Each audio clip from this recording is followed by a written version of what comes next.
পরশুদিন ছিল স্বাধীনতা দিবস। অনেক দেখলাম পতাকা নিয়ে অনেক অনেক মাতামাতি। চলো ঠিক আছে, দেশ কি আদৌ স্বাধীন হয়েছে? না, মেয়েরা এখনও স্বাধীন না। 6টার পরে বাইরে বেরিয়ে দেখবে কিন্তু একটা ভয় ভয় লাগে না?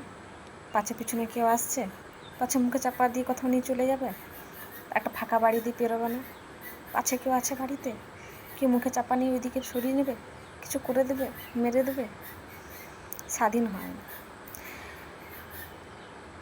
কত আছে এরকম, কত মেয়েদের উপর নির্যাতন করছে, কিন্তু তাদের কোনোই কেস মোকদ্দমা হচ্ছে না। হয়তো হচ্ছে, আবার হয়তো হচ্ছে না। যারা একটু হাই লেভেলের মানুষ তারা কিছুই করছে না।